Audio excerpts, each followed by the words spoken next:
Sugeng para pamirsa, ing akhir-akhir iki masalah kekurangan banyu dadi topik sing akeh dirembung ing maneka daerah. Owani iklim lan panggunaan banyu sing durung wicaksana nyadiake ketersediaan banyu resik saya winates. Langsung mawon kita alihaken tengelen.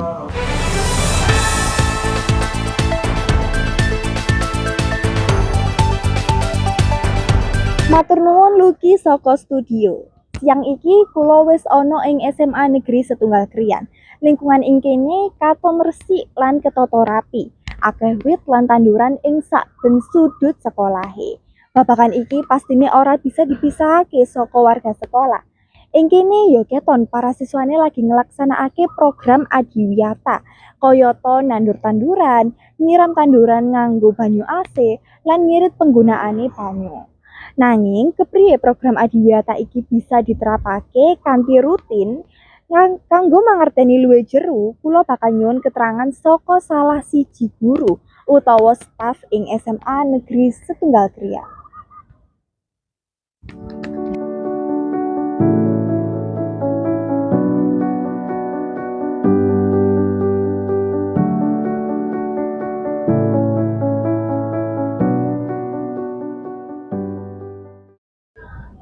Pamirsa, saiki kula lagi kali Burani selaku salah siji guru lan tim adiwiyata SMA Negeri Setunggal Kriyan. Burani saged dipun terangaken punapa sih tujuan utama saking program konservasi banyu ing SMA Negeri Setunggal Kriyan. Nggih, Mbak. Kula nyoba jawab nggih. Tujuan program adiwiyata utamane ten babagan konservasi air utawa konservasi banyu nggih niku kanggo numbuhake tingkat kesadaran damel ngirit banyu. Dadose sedaya niku supaya migunakake banyu kanthi bijaksana. Amargi sakniki niku ketersediaan sumber daya air niku langkung suwe langkung berkurang, utamane sumber daya air bersih. Lajeng kados pundi pelaksanaan program konservasi banyu menika wonten ing kagiatan padintenan ing sekolah? Nggih. Konservasi banyu ten Semanika nggih niku sing sampun diterapaken nggih niku nggawe biopori sing ten Taman Semanika. Terus salah satune pisan nggih niku kegiatan nampung banyu sisane AC supaya mboten kebuang sia-sia ditampung damel nyirami tanduran. Lan miturut panjenengan, punapa manfaat ingkang sampun dipun rasaken sesampunipun program menika dipun terapaken? Manfaate kathah ingkang saged dirasakaken sedaya warga Semanika. Salah satune nggih niku banyu tampungan AC niku saged damel nyirami tanduran, sehingga tanduran ten Semanika langkung suwe langkung subur. Selanjutnya anane enten biopori sing biasane Semanika niku banjir niku saged berkurang banjire. Niku mang jawaban saka Burani saking guru ing SMA Negeri Setunggal Kriyan. Matur suwun sanget nggih Burani. Mekanten laporan saking kula saking SMA Negeri Setunggal Kriyan. Kula balikake dhateng Luki ing studio. Salah siji upaya nyata ditindakaken dening SMAN 1 Kriyan lewat program adiwiyata konservasi banyu. Program iki diterapke kanthi nggunakake maneh banyu saka AC lan bangun kebiasaan ngirit banyu ing lingkungan sekolah. Kanggo ngerti kepiye pelaksanaan program tersebut ing lapangan, saiki wis ana Ellen lan Kaliza ing SMAN 1 Kriyan. Monggo kita simak laporane.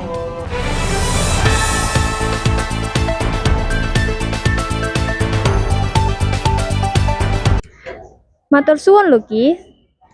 Sakwise ana penjelasan saka pihak sekolah, saiki katon para siswa uga melu aktif ing program adiwiyata daur ulang banyu iki. Kanggo ngerti kepriye program iki, kula bakal nyuwun keterangan saka salah siji siswa ing SMAN Setunggal Kriyan.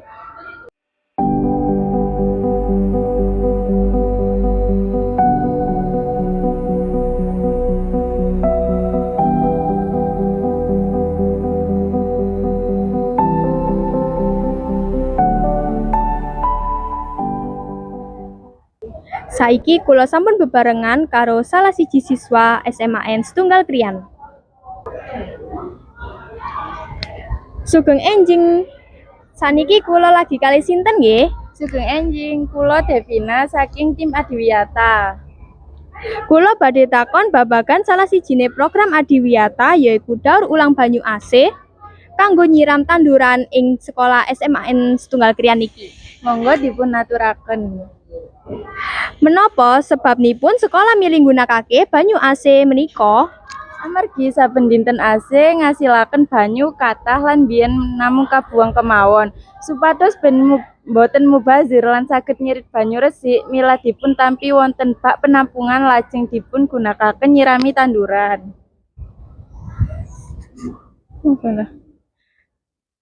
Kados pundi cara ngolah lan nggunakakenipun? Banyu saking pipa AC dipunaliraken dhateng jerigen utawi tong penampungan. Saking kono siswa piket utawa tim Adiwiyata nggunakaken kangge nyirami tanaman saben enjang lan sonten. Sinten kemawon ingkang melu-melu program menika?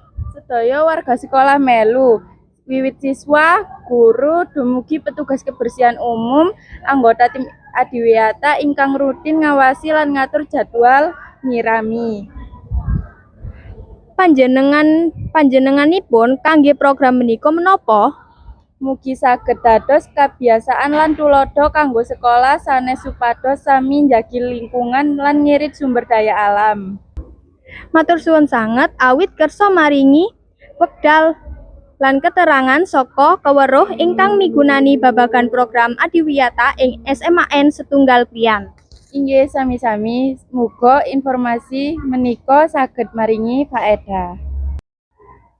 Mengkaten wawancara kula kali narasumber dinten menika. Mugi informasi ingkang sampun dipuraturaken saged maringi faedah tumrap kita sedaya.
Matur nuwun Ellen, tadi niku sekilas program sing ditindakake SMAN 1 Krian.